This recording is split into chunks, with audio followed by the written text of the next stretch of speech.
امام علی رضی اللہ تعالیٰ عنہ کی خدمت میں ایک مرد اپنی عورت کو لے کر حاضر ہوا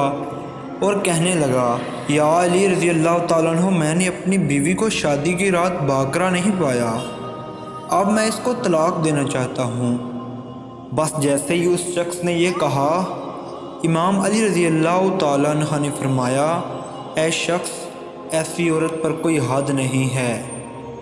جس کے لیے اس کا مرد کہے کہ میں نے اس کو باکرا نہیں پایا۔ یاد رکھ، اس عورت پر الزام لگا کر طلاق دینا، بدنام کرنا تمہاری قبر کے لیے سب سے بڑا عذاب ٹھہرے گا، کیونکہ اکثر ایسا بھی ہوتا ہے کہ کھیل کود کی وجہ سے لڑکیوں کا کنوارا پن ضائع ہو جاتا ہے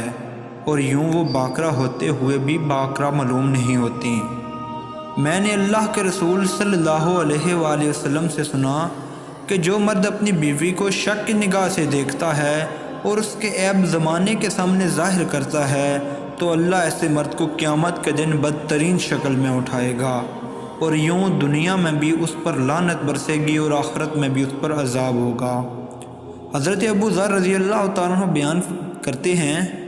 کہ نبی کریم صلی اللہ علیہ وسلم سے یہ روایت ہے کہ اللہ تعالیٰ نے فرمایا، اے میرے بندو،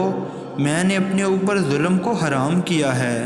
اور میں نے تمہارے درمیان بھی ظلم کو حرام کر دیا، لہذا تم ایک دوسرے پر ظلم نہ کرو۔ اے میرے بندو، تم سب گمراہ ہو سوائے اس کے جسے میں ہدایت دوں، سو تم مجھ سے ہدایت طلب کرو، میں تمہیں ہدایت دوں گا۔ اے میرے بندو، تم سب بھوکے ہو سوائے اس کے جسے میں کھانا کھلاؤں، پس تم مجھ سے کھانا طلب کرو، میں تمہیں کھلاؤں گا۔ اے میرے بندو، تم سب بے لباس ہو سوائے اس کے جسے میں لباس پہناؤں، لہذا تم مجھ سے لباس مانگو، میں تمہیں لباس پہناؤں گا۔